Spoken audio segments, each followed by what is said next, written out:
What's up, Aid Push? Today we're going to be covering the different factors of the American system and how it played a significant role in the advancement of the new nation's economical growth. Some of these factors include the national bank, internal improvements, and protective tariffs. For some historical context, the American system was a byproduct of the heightened sense of nationalism in the United States. This fresh sense of unity was a result of the War of 1812, which was a conflict between Great Britain and the U.S. The War of 1812 had many significant events like the Battle of New Orleans, the Treaty of Ghent, and the Hartford Convention. When the War of 1812 ended in 1815, Britain began to dump the contents of their warehouses in the U.S., often cutting their prices below cost in an effort to hurt the already struggling American factories that were in need of protection.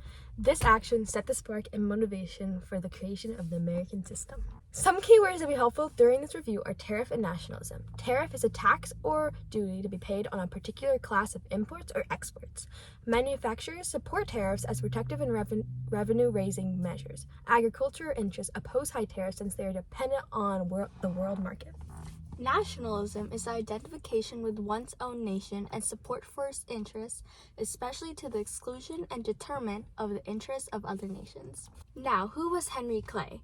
Henry Clay was an influential American statesman and politician during the 19th century. His role in mediating conflicts and finding solutions to complicated issues granted him the name of the Great Compromiser. Clay served as the 7th Speaker of the House as well as the 9th Secretary of State. He unsuccessfully ran for president in the 1824, 1832, and 1844 elections. Henry Clay played a significant role in shaping American politics and was a prominent advocate for American nationalism and economic development. In this photo of Henry Clay, we see him pointing to an American flag that also covers a globe on the ground.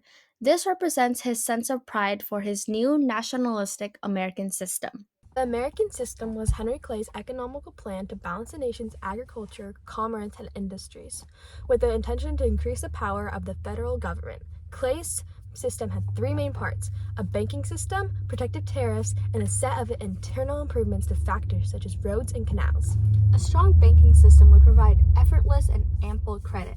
Protective tariffs would promote and protect the American industry because it produces revenue and support for local industries. Revenue from the tariffs would provide federal aid for the internal improvements. New transportations through roads and canals would allow for a heavy flow of foodstuffs and raw materials from the south and west to the north and east. In return, a stream of manufactured goods would flow in the opposite direction, uniting the country together in a positive impact economically and politically. In other words, these 3 crucial components were created to work seamlessly together, and as a result, it not only promoted economical growth and development by supporting domestic manufacturing, but also improved transportation, infrastructure, and stabilized the financial system. Protective tariffs aim to make imported goods cost more than equivalent goods produced domestically, thereby causing sales of domestically produced goods to rise and give support to local industries.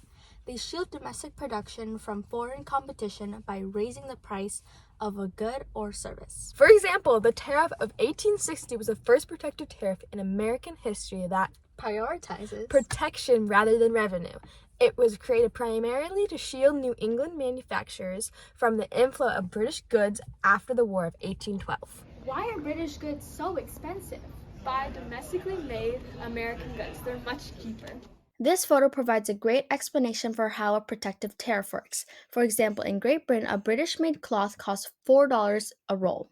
But as that gets imported into the United States, a 25% tariff gets added to the price, now making a British-made cloth cost $5 a roll in the United States. On the other hand, an American-made cloth only costs $4 a roll in the United States. This helps improve America's economy because it incentivizes Americans to purchase the cheaper American products rather than the more expensive British products. As more American products are being bought, the profits of the American industry is increasing, which significantly helps the American economy. With the help of Daniel Webster and other Jackson opponents, Clay was able to get a bill recharting the Second Bank of the U.S. The purpose of creating the Second Bank of the United States States was to provide abundant and easy credit for the U.S. This new banking system promoted a single currency, making trading more straightforward.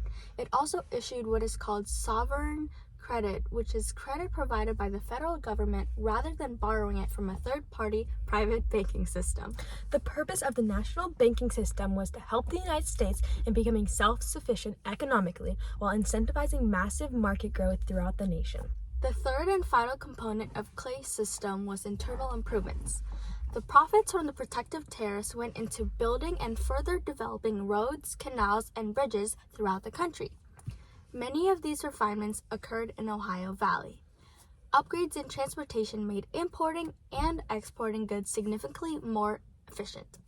Due to the increased efficiency, access to trade ports and markets were widened and more economic opportunities were available. This provided a larger array of goods and service at lower cost and lessened the amount of work to do so. This path is so hard to climb. It's gonna take forever to get our goods up this treacherous path. Look at this amazing bridge. It's so much easier to transport our goods, unlike that other path. Now that we have learned a bit more about Henry Clay and his economic plan, let's break down some of the facts that we have covered. Henry Clay proposed the American system with the hopes to unify the United States. The three parts of his system affected each other in one way or another. For example, the National Bank made trading much easier. Easy trading and transportation, along with higher profits from protective tariffs, only helped America's economy grow. Lastly, the profits from the tariffs were used to build bridges, roads, canals, and more, allowing for the process of exporting and importing goods to become less challenging. All three components must work together in order to result in not only successful trading, but an overall exponentially growing economy. Thanks for watching!